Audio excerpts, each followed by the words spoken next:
Praise the Lord. എല്ലാ ആത്മീയ മക്കൾക്ക്, സഹോദരി സഹോദരന്മാർക്ക് നമസ്കാരം.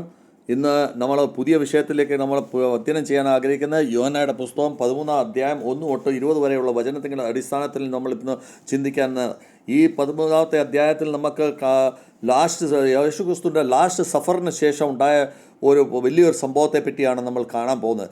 പാസ് ഓവർ സമയമാണ് ഈ സമയത്ത്. ഈ പാസ് ഓവർ സമയത്ത്, പെസഹ സമയത്ത് നമ്മൾ ഈ പറയുന്ന ജീസസ് ക്രൈസ്റ്റ് ക്രൂശാരോഹണത്തിന് ഏകദേശം അടുത്തു വന്നിരിക്കുന്ന ഒരു അവസരത്തിലാണ് നമ്മൾ ഇന്ന് ഈ ചിന്തിക്കുന്നത്. ഈ സമയത്ത് നമ്മുടെ ശിഷ്യന്മാരുടെ അന്തിമമായിട്ട് നല്ല ശിക്ഷണങ്ങളും നല്ല കാര്യങ്ങളും യേശുക്രിസ്തു പ്രദാനം ചെയ്യുന്ന ഒരു അവസരമാണ് ഈ നമുക്ക് കാണാൻ സാധിക്കുന്നത്. ഈ സമയത്ത് യേശുക്രിസ്തു വലിയൊരു ഒരു ഒരു ഒരു ഒരു അതിശയകരമായ കാര്യങ്ങൾ ചെയ്യുന്നതായിട്ട് നമുക്ക് കാണുന്നു. എന്താണ് ആ അതിശയം? യേശുക്രിസ്തു ശിഷ്യന്മാരുടെ കാലുകൾ കഴുകുന്നു. യേശുക്രിസ്തു ഈ ശിഷ്യന്മാരുടെ കാലുകൾ കഴുകുന്നു. സ്വയം തന്നെ താൻ താഴ്ത്തപ്പെട്ട ഒരു ദാസനെ പോലെ അദ്ദേഹം കാല് കഴുകുന്നതായിട്ടാണ് നമുക്ക് കാണാൻ സാധിക്കുന്നത്. എന്താ നമ്മൾ ഇന്ന് നമ്മുടെ ജീവിതത്തിൽ ഇതൊക്കെ ചെയ്യാറുണ്ടോ എന്ന് നമ്മൾ ചിന്തിക്കേണ്ടതായിട്ടുണ്ട്. ഈ അധ്യയനം ചെയ്യുമ്പോൾ നമ്മുടെ വചനപ്രകാരം നമ്മൾ ജീവിക്കാറുണ്ടോ എന്ന് നമ്മൾ കാണാറുണ്ട്. ഇതൊക്കെ നമ്മളെ തന്നെ താഴ്ത്തപ്പെടുന്ന ഒരു അവസ്ഥയാണ് യേശുക്രിസ്തു അവിടെ കാണിച്ചത്. അതാണ് ഇന്ന് നമ്മുടെ ജീവിതത്തിൽ ഈ 40 ദിവസത്തെ ഉപവാസത്തിന് ശേഷം നമുക്ക് കിട്ടുന്ന പ്രധാനപ്പെട്ട കാര്യം ഇതാണ്. അപ്പോൾ നമ്മൾ ഇതിൻ്റെ കൂടി നമ്മൾ മനസ്സിലാക്കേണ്ടത് നമ്മുടെ ഈ പറയുന്ന യേശുക്രിസ്തു നമുക്ക് തരുന്ന ഈ പ്രത്യേക സ്വഭാവ രീതി നമ്മൾ നമ്മുടെ ജീവിതത്തിലും അനുകരണം ചെയ്യേണ്ടിയിരിക്കുന്നു.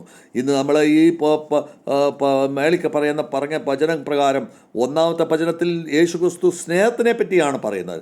അതേസമയം 2 തൊട്ട് 11 വരെയുള്ള വചനത്തിൽ കാല് കഴുകുന്നതിനെ സംബന്ധിച്ചുള്ള വിവരണങ്ങളാണ് അതിൻ്റെ അകത്ത് വരുന്നത്.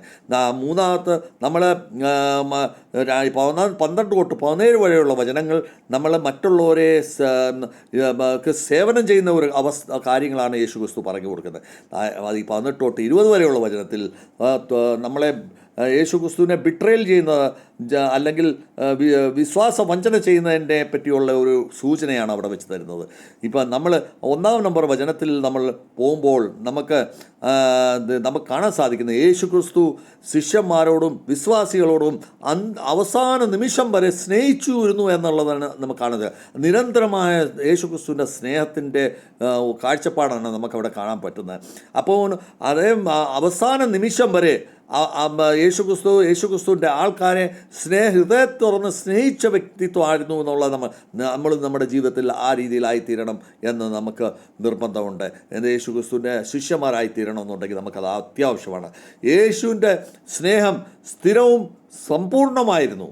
അത് സ്ഥിരമായിട്ട് അതായത് ടെമ്പററി അല്ല, അത് ഒരു ഇൻകംപ്ലീറ്റ് അല്ല, അത് ഒരു പെർമനൻ്റ് ആയിട്ടുള്ളതും അതോടെ തന്നെ ഒരു പൂർണ്ണമായിട്ടുള്ള ഒരു സ്നേഹമായിരുന്നു എന്ന് നമുക്ക് മനസ്സിലാക്കാൻ സാധിക്കുന്നത്.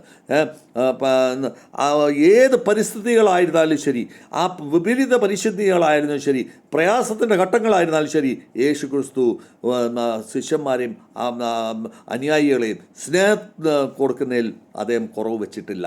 നമ്മളും അതൊക്കെ പഠിക്കേണ്ടിയിരിക്കുന്നു എന്ന് നമുക്ക് മനസ്സിലാക്കാം. ഇതിനോട് ബന്ധപ്പെടുന്ന വചനങ്ങൾ റോമർസ് എഴുതിയ പുസ്തകത്തിൽ 5-ാം അധ്യായം 8-ാം വാക്യത്തിൽ നമ്മൾ എന്താണ് കാണുന്നതെന്ന് നമുക്ക് കാണാം. യേശുക്രിസ്തു ആഴത്തിലുള്ള സ്നേഹവും അതോടൊപ്പം തന്നെ ജനങ്ങളെ രക്ഷപ്പെടുത്തുകയും അതോടൊപ്പം തന്നെ അദ്ദേഹം ദയം കാണിക്കുക ചെയ്തിട്ടുള്ളത് എന്ന് നമുക്ക് ഈ റോമർസിൻ്റെ പുസ്തകത്തിൽ നമുക്ക് കാണാൻ സാധിക്കുന്നത്. നമ്മൾ ജന്മം കൊണ്ടേ പാപിയായിരുന്ന നമ്മളെ യേശുക്രിസ്തു നമുക്ക് വേണ്ടി മരണപ്പെട്ടു. നിസ്വാർത്ഥമായ ഒരു ഉദാഹരണമാണ് അത് കാണപ്പെടുന്നത്. ക്രൂശാരോഹണത്തിക്കൂടെ ബലിദാനം ചെയ്തുകൊണ്ട് യേശുക്രിസ്തു മരണപ്പെടുമ്പോൾ അതിൽ കൂടി നമുക്ക് മനസ്സിലാകുന്നത് നിസ്വാർത്ഥമായ സമർപ്പണ ഭാവനമായിരുന്നു അവിടെ കാണിച്ചതെന്നുള്ളത് നമുക്ക് അതിൻ്റെ ഉദാഹരണം അതി വലുതൊന്നുമില്ല. നമ്മൾ പവിത്രമായ ആത്മാവിൽ കൂടെ നടക്കുന്ന യേശുക്രിസ്തു, നമ്മുടെ ജീവനെ ശാന്തവും സമാധാനവും നമുക്ക് തരുന്ന ഒരു യേശുക്രിസ്തു, നമ്മുടെ ആത്മാവിൻ്റെ സാമർഥ്യമുള്ള യേശുക്രിസ്തു, നമ്മളെ ഏത് ശക്തിയും അദ്ദേഹത്തിന് ദൈവികമായിട്ടുണ്ടായിട്ടും അദ്ദേഹം നമ്മുടെ പാപത്തിനെ കഴുകിക്കളഞ്ഞ് രക്തത്തിക്കാൽ നമ്മളെ കഴുകിക്കളഞ്ഞ് അദ്ദേഹം നമ്മുടെ പാപത്തിൽ വിജയം സമർപ്പിക്കുക ചെയ്തിട്ടുള്ളത്. അപ്പോൾ ആ ഒരു രീതി വേണം നമുക്ക് നമ്മുടെ ജീവിതത്തിൽ മറ്റുള്ളവരോട് നമുക്ക് വേണ്ടി സമർപ്പണം ഭാവത്തോടുകൂടി മറ്റുള്ളവർക്ക് വേണ്ടി നമ്മൾ ഒരു ബലിദാനം ചെയ്തുകൊണ്ട് നമ്മളെ തന്നെ ശുദ്ധരാക്കി തീർക്കുക എന്നുള്ളത് നമ്മുടെ ആവശ്യമാണ്. യേശുക്രിസ്തു നമുക്ക് വേണ്ടി അവസാന നിമിഷം വരെ ചെയ്ത വ്യക്തിത്വമാണ്. ആ സ്നേഹം, ആ കാലുകഴുക ശുശ്രൂഷയുടെ കാരണത്താൽ നമുക്ക് ഓരോന്നും നമുക്ക് മനസ്സിലാക്കാനായിട്ട് നമുക്ക് സാധിക്കും. ഈ പെസഹയുടെ കാലഘട്ടത്തിൽ നമുക്ക് യേശുക്രിസ്തു നമ്മളെ പഠിപ്പിക്കുന്ന സ്നേഹത്തിൻ്റെ അധ്യയനമാണ്. നമുക്ക് വേണ്ടി സമർപ്പിക്കപ്പെടുന്ന ജീവിതമാണ് നമ്മളെ കാണിച്ചു വന്നത്. ഈ സമർപ്പിക്കപ്പെട്ട ജീവിതത്തിൽ ഒരു ഇൻകംപ്ലീറ്റ് ആയിട്ടുള്ള ജീവിതമല്ല, പൂർണ്ണമായിട്ടുള്ള ഒരു ജീവിതവും ഒരു പൂർണ്ണമായിട്ടുള്ള സ്നേഹമാണ് നമ്മൾ തന്നെ. രണ്ടാമത് നമ്മൾ ഈ കാലുകഴുകിനെ പറ്റിയാണ് 2-ാമത്തെ വചനം തൊട്ട് 11-ാമത്തെ വചനം വരെ നമ്മൾ ദിനം ചെയ്യുമ്പോൾ യേശുക്രിസ്തു ഒരു ശിഷ്യന്മാർക്ക് വേണ്ടി ഒരു ഗുരുവായിരുന്നു, അതോടൊപ്പം തന്നെ ഒരു ദൈവം കൂടിയായിരുന്നു. ഈ രണ്ട് ക്യാരക്ടർ ഉണ്ടായിട്ടും അദ്ദേഹം ശിഷ്യന്മാരുടെ കാല് കഴുകുന്നത് കാണുമ്പോൾ നിശ്ചയമായിട്ടും ആ പണി എന്ന് പറയുന്നത് സാധാരണഗതിയിൽ ഒരു സേവകന്മാർ ചെയ്യുന്ന ഒരു പണിയാണ്, ഒരു സെർവൻ്റ് ചെയ്യേണ്ട പണിയാണ്. പക്ഷേ യേശുക്രിസ്തു അവിടെ സെർവൻ്റായിട്ട് സ്വയം താഴ്ത്തപ്പെട്ടിട്ട് അദ്ദേഹം ചെയ്യുന്നു. ആ സമയത്ത് അദ്ദേഹത്തിൻ്റെ ഒരു ശിഷ്യനായ പത്രോസ് പറയുന്നു, ഗുരു, നീ എൻ്റെ കാല് കഴുകാൻ പറ്റത്തില്ല, ഞാൻ സമ്മതിക്കത്തില്ല. അപ്പോഴാണ് അദ്ദേഹം പറയുന്നത്, അഥവാ ഞാൻ നിൻ്റെ കാല് കഴിയില്ലെങ്കിൽ നീ എൻ്റെ ഭാഗത്തിലുള്ളവനല്ല എന്ന് ആയിത്തീരുമെന്ന് പറയും. അതുകൊണ്ട് നിനക്ക് കിട്ടേണ്ട അധികാരം നിനക്ക് കിട്ടിയിരിക്കണം എന്ന് പറഞ്ഞു കഴിഞ്ഞപ്പോഴാണ് പത്രോസ് അതിനു വേണ്ടി ഒരുക്കപ്പെട്ടത്. അപ്പോൾ അവിടെ വെച്ച് യേശുക്രിസ്തു ഓരോരുത്തരെ നിർബന്ധിച്ചിട്ട് കാല് കഴുകുക ചെയ്തത്. എന്താ വെച്ചാൽ യേശുക്രിസ്തു ശിഷ്യന്മാർക്കും അല്ലെങ്കിൽ അനുയായികൾക്കും അവർ ആ മാതൃക കാണിച്ചു കൊടുത്തുകൊണ്ടാണ് പോയിരിക്കുന്നത്. നിങ്ങളുടെ ശിഷ്യന്മാർ, നിങ്ങളുടെ അനുയായികളെയും നിങ്ങൾ സ്നേഹവും നിങ്ങളുടെ ദാസനെ പോലെ നിങ്ങൾ നിന്നുകൊണ്ട് നിങ്ങൾ പ്രവർത്തിക്കണം എന്നുള്ളതാണ് അവിടെ യേശുക്രിസ്തു ക്രൂശാരോഹണത്തിന് മുൻപിൽ കാണിച്ചത്. ഇന്ന് നമ്മൾ പഠിക്കേണ്ടത് യേശുക്രിസ്തുവിൽ നിന്ന് താഴ്മയാണ് പഠിക്കുന്നത്. നമ്മൾ എന്താണ് താഴ്മയും ദയയും യേശുക്രിസ്തുവിൽ എന്തും മാത്രം ഉണ്ടായിരുന്നു എന്നുള്ളതിൻ്റെ വെളിച്ചമാണ് ഈ കാലുകഴുകി ശുശ്രൂഷ. രണ്ടാമത് സേവന മനോഭാവം പുള്ളിക്കുണ്ടായിരുന്നു, ആ വ്യക്തിത്വത്തിന് സ്നേഹ മനോഭാവം ഉണ്ടായിരുന്നു. മൂന്നാമത് ആത്മീയ ശുദ്ധീകരണമുള്ള ഒരു വ്യക്തിത്വമായിരുന്നു. അദ്ദേഹം ബാഹ്യരൂപത്തിൽ മാത്രമല്ല, ആന്തരികമായിട്ട് ഹൃദയത്തിൽ തന്നെ ശുദ്ധീകരിക്കപ്പെട്ട ഒരു വ്യക്തിത്വമായിരുന്നു. അതാണ് യേശുക്രിസ്തു നമ്മളെ പഠിപ്പിക്കുന്നത്. നമ്മൾ ഓരോരുത്തരും ആന്തരികമായിട്ട് ശുദ്ധീകരിക്കപ്പെടുന്നവരായിത്തീരണം.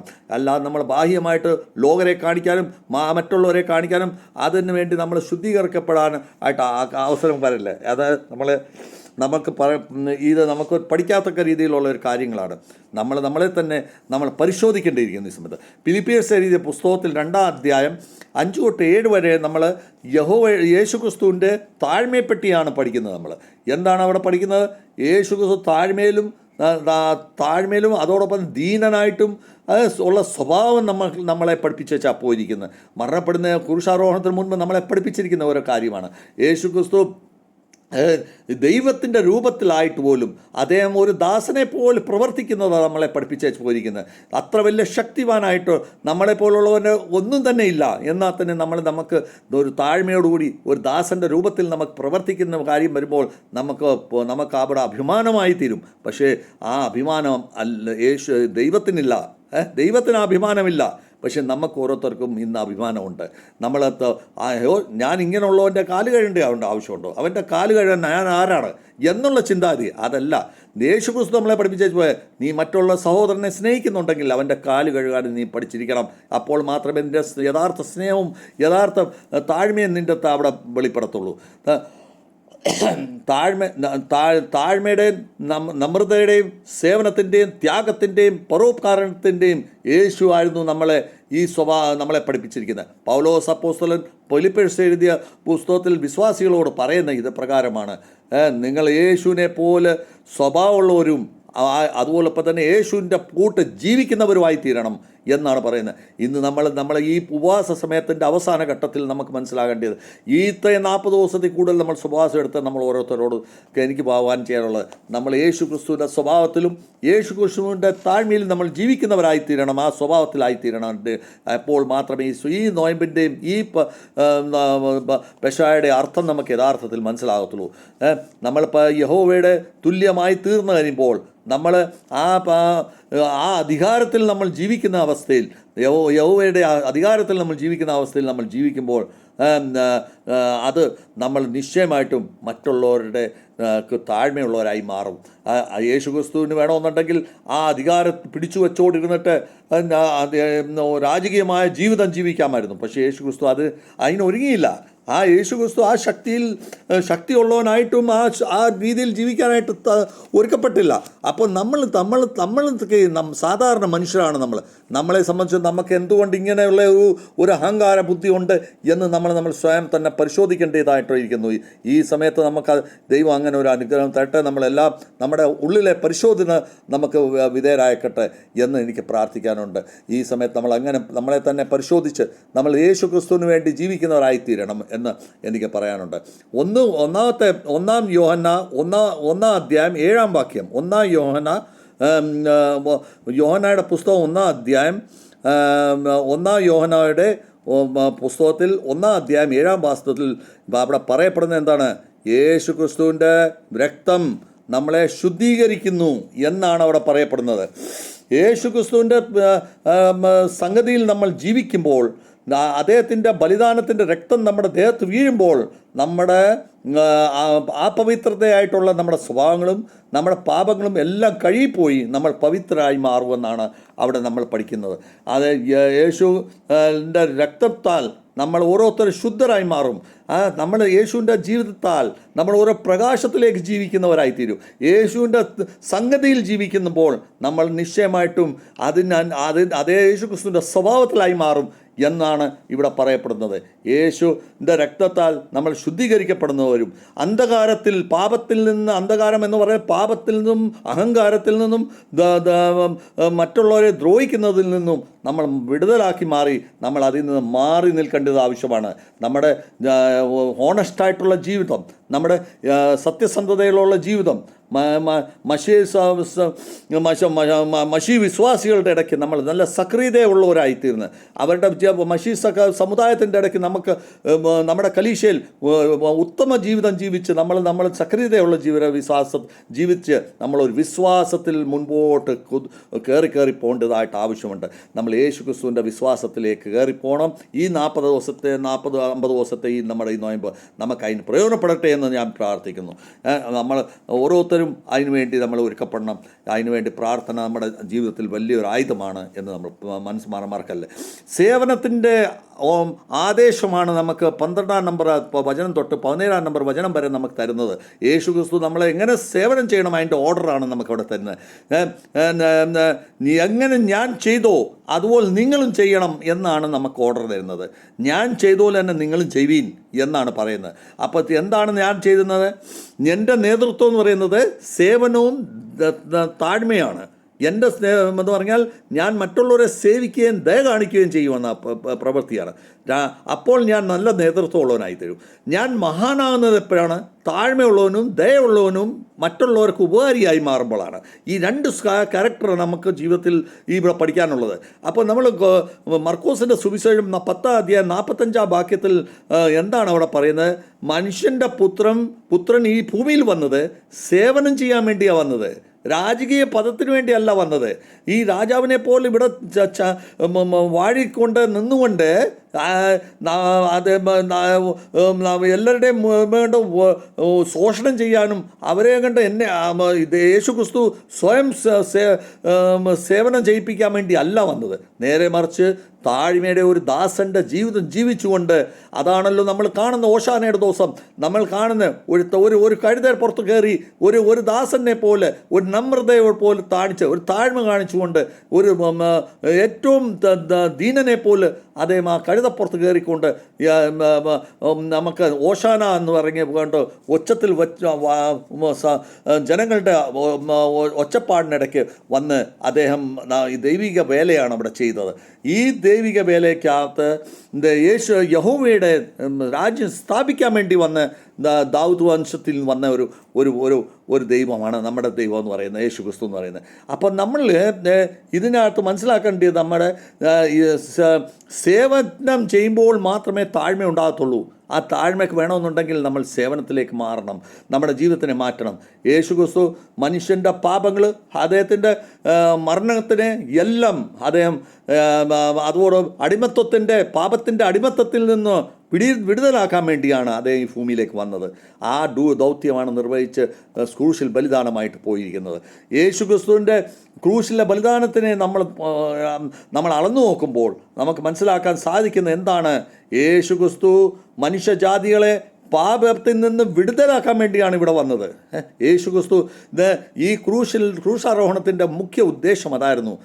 ഓരോ യഹോവയ്ക്ക് ഓരോ പദ്ധതികളുണ്ട്. ആ പദ്ധതി അനുസരിച്ച് യേശുക്രിസ്തുവിന് ഈ ഭൂമിയിലേക്ക് വിട്ട് ഈ മനുഷ്യൻ്റെ കൂട്ട ജീവനം നയിച്ച് നമ്മൾക്ക് മാതൃകാപരമായ ഒരു ജീവിതം നമുക്ക് പറഞ്ഞു തന്ന് അദ്ദേഹം മനുഷ്യൻ്റെ പാപത്തിൽ നിന്ന് നമ്മളെ വിടുതലാക്കാൻ വേണ്ടിയാണ് ഈ ഭൂമിയിൽ വന്നതും ആ ദൗത്യം നിർവഹിച്ചിട്ടാണ് ഇവിടുന്ന് പോയതും.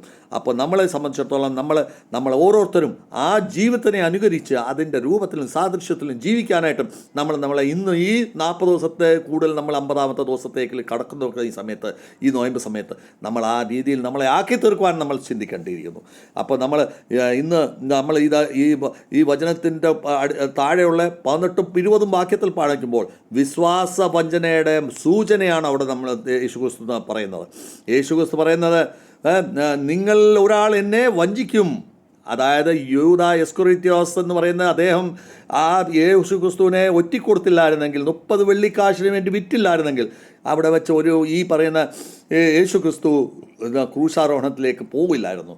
പക്ഷേ യേശുക്രിസ്തുവിനെ ക്രൂശിക്കുന്ന ഈ ഒരുത്തൻ കൂടെ നടന്ന് 3.5 കൊല്ലം നടന്നു കഴിഞ്ഞിട്ടും അദ്ദേഹം വഞ്ചിക്കുകയാണ് ചെയ്തത്. ഇന്ന് നമ്മൾ ഓരോരുത്തരും നമ്മുടെ ജീവിതകാലം മൊത്തം നമ്മൾ 10, 60, 70, 80 വയസ്സായി നമ്മളായി കഴിഞ്ഞു. യേശുക്രിസ്തുവിൻ്റെ കൂടെ നടക്കുവാണ്. പക്ഷെങ്കിൽ നമുക്ക് പറ്റുന്ന പലരും അച്ഛന്മാരാവുന്നുണ്ട്, തിരുമേനിമാരാവുന്നുണ്ട്, നമ്മളെ ഓരോരുത്തരും വിശ്വാസികളാവുന്നുണ്ട്, യേശുവിൻ്റെ നല്ല ഉത്തമ ശിഷ്യന്മാരാവുന്നുണ്ട്. പക്ഷെങ്കിൽ നമ്മളെ സംബന്ധിച്ചിടത്തോളം നമ്മുടെ ജീവിതത്തിൽ ബൈബിൾ കൈവച്ചുകൊണ്ട് കഷത്തിലും വെച്ചുകൊണ്ട് നമ്മൾ പ്രവർത്തിക്കുകയും പ്രാർത്ഥിക്കുകയും വചനങ്ങൾ പറയുകയും നമ്മൾ കുർബാനകൾ അർപ്പിക്കുകയും എല്ലാ കാര്യവും നമ്മൾ ചെയ്യുന്നുണ്ട്.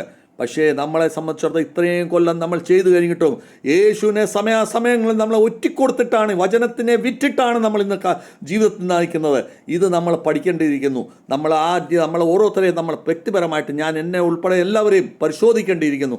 നമ്മൾ ഓരോരുത്തരും വചനത്തിനെ വിറ്റ് ജീവിക്കുന്ന വ്യക്തികളായി മാറിയിരിക്കുകയാണ്. നമ്മൾ വചനത്തിനെ പറയുന്നു, പക്ഷേ വചനത്തിനെ അതനുസരിച്ച് ജീവിക്കുന്നില്ല, അതനുസരിച്ച് സേവിക്കുന്നില്ല, അതനുസരിച്ച് നടക്കുന്നില്ല എന്നുള്ളത് നമ്മളെ പരിശോധിക്കുമ്പോൾ തന്നെ മനസ്സിലാവുന്നുണ്ട്.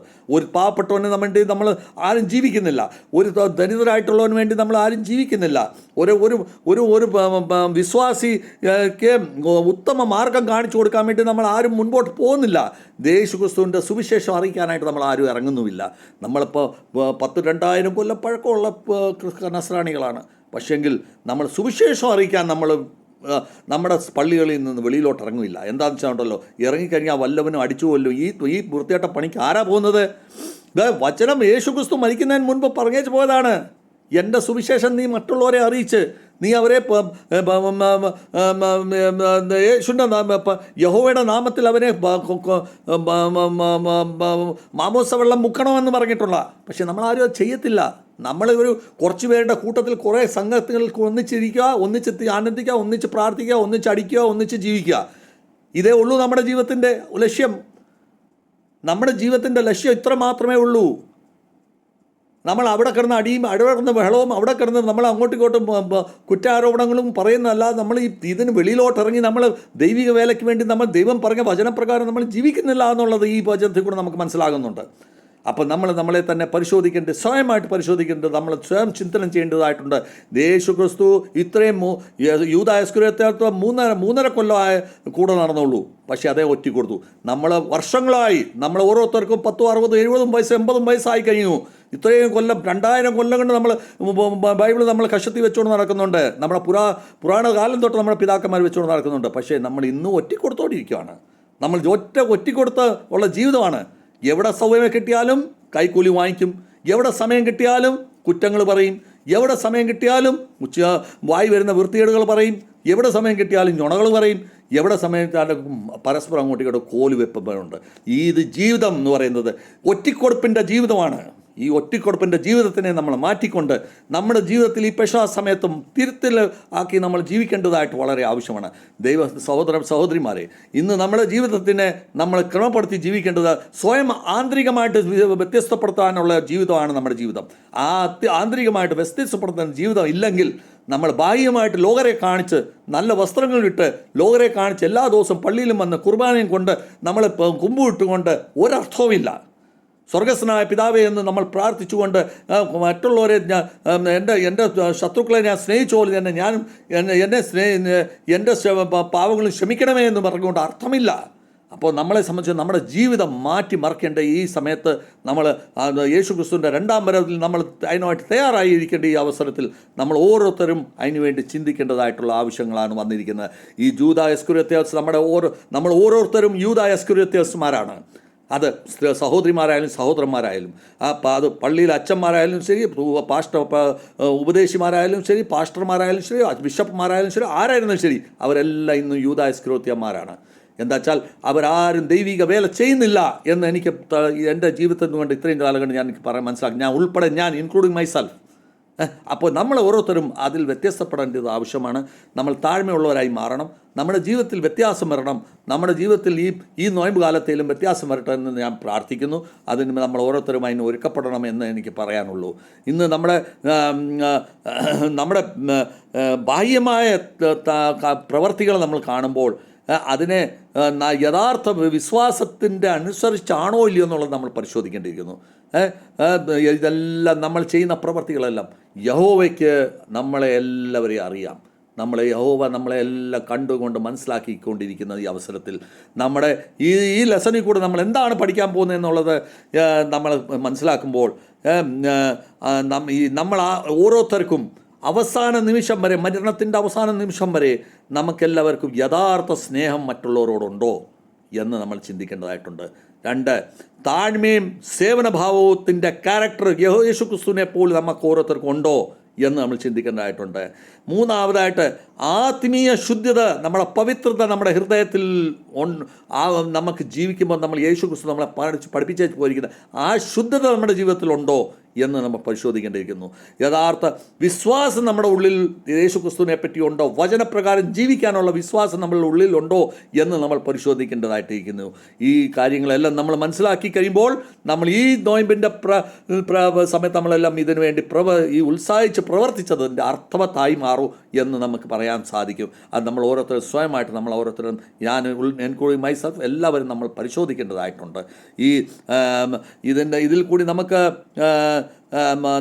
മനസ്സിലാക്കേണ്ടത്, ഞാൻ മറ്റുള്ളവർക്ക് സേവനം ചെയ്യുമ്പോൾ ഞാൻ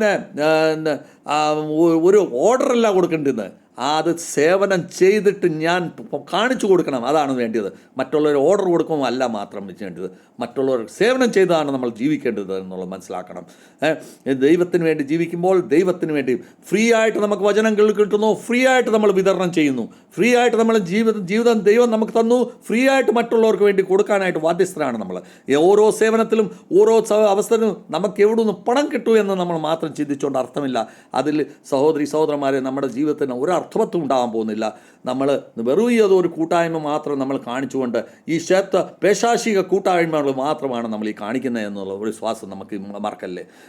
ഒരു വലിയൊരു അധികാരി, നമ്മൾ ഒരു ഓഫീസിൽ ജോലി ചെയ്യുന്നു, അദ്ദേഹത്തിൻ്റെ താഴെയുള്ള ഒരു അധീനസ്ഥ കർമ്മചാരി, അത് താഴെ ചെറിയൊരു കർമ്മചാരി, ഒരു സഫായി കർമ്മചാരിക്ക് ഉണ്ടല്ലോ, ഒരു സ്വീപ്പറിന് അദ്ദേഹം സേവനം ചെയ്യുന്ന കണ്ടപ്പോൾ ലോകർക്ക് പലർക്കും അതിശയമായിട്ട് തോന്നി. എന്താണ് ഇങ്ങനെ ഇന്നത്തെ ലോകത്ത് ആരും ചെയ്യാറില്ല. ആ വ്യത്യാസം നമുക്കും ഉണ്ടാകണം. നമ്മുടെ താഴെ നിൽക്കുന്ന ആൾക്കാർ, നമ്മളെക്കാട്ടി താഴെ നിൽക്കുന്ന ആൾക്കാർ, നമ്മുടെ പരസ്പര സഹോദരന്മാർക്ക് എപ്പോൾ ഇവിടെ അവസരം പറ്റുന്നോ നമ്മൾ സേവനം ചെയ്യാനായിട്ട് മുൻപോട്ട് ഇറങ്ങി വരണം. ഒരു അതിശയകരമായ വ്യവസ്ഥയാണ് ഇന്ന് നമ്മളെ യേശുക്രിസ്തു ഈ സമയത്ത് പെശായിക്ക് മുൻപ് പഠിപ്പിച്ചിരിക്കുന്നത്. അപ്പോൾ യഥാർത്ഥ നേതാവ് ആരാണ്? മറ്റുള്ളവർക്ക് സേവനം ചെയ്യുന്നവൻ. ആ യഥാർത്ഥ നേതാവായി മാറണമെന്നുണ്ടെങ്കിൽ ഒരു ദാസനായി മാറണം. ആ ദാസനായി മാറണമെന്നുണ്ടെങ്കിൽ യേശുക്രിസ്തുവിൽ വിശ്വാസമുള്ളവരായി തീരണം. യേശുക്രിസ്തുവിൽ വിശ്വാസമുള്ളവരായിരിക്കണമെങ്കിൽ ശുദ്ധിയുള്ളവരായിരിക്കണം. ഇതൊക്കെ നമുക്ക് ഇന്നത്തെ ജീവിതത്തിൽ പഠിക്കാനും പഠിപ്പിക്കാനും ഉള്ളതാണ്. നമുക്കിതിൽ കൂടി മനസ്സിലാക്കുന്നത്, നമുക്ക് പഠിക്കാനുള്ള താഴ്മയും സേവനവുമാണ് ഈ നമ്മുടെ ജീവിതം എന്ന് പറയുന്നത്. നമ്മുടെ ജീവിതം എന്ന് പറയുന്നത് താൽക്കാലികമായ ജീവിതത്തിൽ നമുക്ക് താഴ്മ ഉണ്ടായിരിക്കണം, മറ്റുള്ളവർക്ക് സേവനമുള്ളവരായിത്തീരണം. അവസാനമായിട്ട് നമുക്ക് മനസ്സിലാക്കേണ്ടത് എന്താണ്? അവസാനം വരെ മറ്റുള്ളവരെ സ്നേഹിക്കുക. അതാരായിരുന്നാലും ശരി, അവരെ സ്നേഹിക്കാൻ പഠിക്കണം. താഴ്മയുള്ളവരായിത്തീരണം, നമുക്ക് ദയുള്ളവരായിത്തീരണം, സേവന ഭവനഭാവമുള്ളവരായിത്തീരണം, ഹൃദയശുദ്ധി കൊണ്ട് ജീവിക്കുന്നവരായിത്തീരണം. ഇതായിരിക്കണം നമ്മുടെ ജീവിതത്തിൻ്റെ മുഖ്യമായ ഈ വചനത്തിൻ്റെ അകത്തുള്ള യഥാർത്ഥ കണ്ടൻസ്. ഇന്ന് നമ്മുടെ 48 ദിവസത്തോളം കഴിഞ്ഞു. ഈ ഉപവാസത്തിൻ്റെ ദിവസങ്ങൾ നമ്മൾക്കൊക്കെ എന്താണ് നമ്മുടെ ഹൃദയത്തിൽ കൊണ്ട് നമുക്ക് പഠിക്കാൻ സാധിച്ചതെന്ന് നമ്മളെ പരിശോധിച്ച് നോക്കേണ്ടത് ആവശ്യമല്ലേ? ഞാൻ മറ്റുള്ളവരോട് യഥാർത്ഥത്തിൽ ഞാൻ മറ്റുള്ളവരോട് സത്യമായിട്ട് ഞാൻ സേവനം ചെയ്യുന്നുണ്ടോ? ഇത് നമ്മളിൽ തന്നെ ചോദിക്കേണ്ടതും ഉത്തരം കണ്ടുപിടിക്കേണ്ടത് ആവശ്യമാണ്. ഞാൻ താഴ്മയുള്ളവനാണോ അതോ പൊങ്ങച്ചമുള്ളവനാണോ? ഇത് നമ്മൾ തമ്മിൽ സ്വയമായിട്ട് തന്നെ നമ്മുടെ ഹൃദയത്തിൽ ചോദിച്ചുകൊണ്ട് അതിൻ്റെ ഉത്തരം കണ്ടുപിടിക്കേണ്ടതായിട്ടുണ്ട്. ഞാൻ ഹൃദയശുദ്ധിയുള്ള ജീവനാണോ ജീവിക്കുന്നത് എന്നുള്ളത് ഞാൻ എൻ്റെ ഹൃദയത്തിൽ ഞാൻ പരിശോധിച്ചിട്ട് ഞാൻ ജീവിക്കേണ്ടതായിട്ടുണ്ട്. ഈ 3 കാര്യം നമ്മുടെ ജീവിതത്തിൽ നമ്മൾ ചോദ്യചിഹ്നമായിട്ട് കിടക്കട്ടെ ഈ വചനത്തിന് പ്രകാരം. അപ്പോൾ മാത്രമേ നമ്മൾ മനുഷ്യനായി തീരത്തുള്ളൂ, അപ്പോൾ മാത്രമേ ദൈവിക വിശ്വാസിയായി മാറത്തുള്ളൂ, ദൈവത്തിൻ്റെ ശിഷ്യനായി മാറത്തുള്ളൂ എന്ന് നമുക്ക് മനസ്സിലാക്കാനുണ്ട്. അത് സ്വയം നമ്മൾ കണ്ടെത്തേണ്ടതായിട്ടുണ്ട്. നമുക്ക് ഈ സമയത്ത് പ്രാർത്ഥിക്കാനുള്ളത്, എൻ്റെ ദൈവമേ, നീ എന്നെ താഴ്മയുള്ളവനാക്കി തീർക്കണമേ, എന്നെ ദയുള്ളവനായി തീർക്കാൻ ആക്കി തീർക്കണമേ ദൈവമേ എന്ന് നമ്മൾ പ്രാർത്ഥിക്കേണ്ടത്. എൻ്റെ ദൈവമേ, നീ മറ്റുള്ളവർക്ക് സേവനം ചെയ്യാനുള്ള മനോഭാവമുള്ളവനായി തീർക്കണം എന്നെ. അതിനുവേണ്ടി അവസരം ഒരുക്കി തരണം, അതിനുവേണ്ടി ഞാൻ അതിന് കടപ്പെട്ടവനായി തീരണമേ എന്ന് നമ്മൾ പ്രാർത്ഥിക്കേണ്ടതായിട്ടുണ്ട്. എൻ്റെ ജീവിതം ആത്മാവ് ശുദ്ധമുള്ള ആത്മാവായി തീരാനായിട്ട് എന്നെ ആക്കി തീർക്കണമേ, അതിനുവേണ്ടി ഞാൻ ജീവിക്കണമേ എന്ന് പ്രാർത്ഥിക്കപ്പെടണം. നാലാവതായിട്ട് നമ്മൾ പറയുക, യഥാർത്ഥ സ്നേഹം ചെയ്യാനുള്ള ശക്തി എന്നിനുള്ളിൽ തരണമേ. മറ്റുള്ളവരെ സ്നേഹിക്കാൻ വേണ്ടിയുള്ള ശക്തി എനിക്ക് തരണമേ. അത് ശത്രുക്കളായിരുന്നാലും ശരി, മിത്രങ്ങളായാലും അവരെ സ്നേഹിക്കാനുള്ള ശക്തി എനിക്ക് തരണമേ എന്ന് നമ്മൾ പ്രാർത്ഥിക്കേണ്ടതായിട്ടുണ്ട്. ഈ ദൈവത്തോട് നമ്മൾ ഈ സമയത്ത് ഈ 4 കാര്യക്കൂട്ടങ്ങൾ നമ്മൾ പ്രാർത്ഥിച്ചുകൊണ്ട് നമ്മൾ ഈ സമയത്ത് ജീവിക്കുമ്പോൾ നമുക്ക് നിശ്ചയമായിട്ടും അത് നമ്മുടെ അവസാനം വരെ നമ്മുടെ ജീവിതത്തിൽ അതിൻ്റെ പ്രയോജനം ഉണ്ടാകും. ഈ യോഹന്നായുടെ പുസ്തകം 13-ാം അധ്യായം 1 തൊട്ട് 20 വരെയുള്ളത് നമ്മൾ എന്താണ് പഠിപ്പിക്കുന്നതെന്ന് നമ്മൾ നോക്കണം. യേശു നമ്മളെ താഴ്മയുള്ളവനും സേവനമുള്ളവൻ്റെയും ആദർശമാണ് നമ്മളെ പഠിപ്പിച്ചത് ഈ ലെസണിൽ കൂടെ. രണ്ടാമത്, നമ്മുടെ യഥാർത്ഥ മഹത്തായ കാര്യമെന്ന് പറയുന്നത് എന്താണ്? സത്യത്തിലുള്ള മഹത്തായ കാര്യമെന്ന് പറഞ്ഞാൽ നമ്മളെ സേവന മനോഭാവമാണ്. ആ സേവനം എന്ന് പറഞ്ഞാൽ നിസ്വാർത്ഥ സേവന മനോഭാവം. പൈസ മേടിച്ചിട്ടുള്ള പരിപാടിയല്ല, പൈസ മേടിച്ചിട്ടുള്ള കൂതാശ പരിപാടിയല്ല, പൈസ മേടിച്ചിട്ടുള്ള മറ്റുള്ളവർക്ക് വേണ്ടി വീട്ടിന് ഹെൽപ്പ് ചെയ്യാൻ പോകുന്നതല്ല. നമ്മുടെ നിസ്വാർത്ഥ സേവന മനോഭാവം അതുണ്ടായിരിക്കണം. മൂന്നാമതായിട്ട്, സ്നേഹവും താഴ്മയും ശുദ്ധതയും നമ്മുടെ ജീവൻ്റെ വലിയൊരു ബേസിക് ഫണ്ടായിരിക്കണം. ആ ബേസിക് കാര്യമായിരിക്കണം. അങ്ങനെ ജീവിക്കുന്നവർക്ക് മാത്രമേ ഈ ലെസൺ നമുക്ക് പ്രയോജനപ്പെടുത്തുള്ളൂ. നമ്മുടെ ജീവിതത്തിൽ അത് ആയിത്തീരട്ടെ എന്ന് പ്രാർത്ഥിച്ചുകൊണ്ട് ഈ നോയമ്പ് സമയത്തും ഈ പറയുന്ന നമ്മുടെ പെസഹ സമയത്തും നാളെ നമ്മുടെ ഗുഡ് ഫ്രൈഡേ ആകുന്ന ഈ സമയത്ത് നമ്മുടെ ഈ യേശുക്രിസ്തുവിൻ്റെ ബലിദാനത്തിന് മുൻപായിട്ട് നമ്മൾ ആ വ്യക്തിത്വമായി യേശുക്രിസ്തു എന്ത് നമ്മളെ പഠിപ്പിച്ചോ അതിൻ്റെ സാദൃശ്യത്തിലായിത്തീരാൻ വേണ്ടി നമുക്ക് ജീവിതം ആയിത്തീരട്ടെ എന്ന് പ്രാർത്ഥിച്ചുകൊണ്ട് ഞാൻ വീണ്ടും എല്ലാ സഹോദരിമാർക്കും ഗുഡ് ഫ്രൈഡേക്ക് മുൻപ് നമ്മൾ ഇതിനെല്ലാം ഒരുക്കപ്പെടണമേ എന്ന് പ്രാർത്ഥിച്ചുകൊണ്ട് നമ്മുടെ ആത്മീയ ശുദ്ധീകരണത്തിന് വേണ്ടി ഒരുക്കപ്പെടണമേ എന്ന് പ്രാർത്ഥിച്ചുകൊണ്ട് എൻ്റെ വാക്കുകൾ ചുരുക്കുന്നു. God bless to all.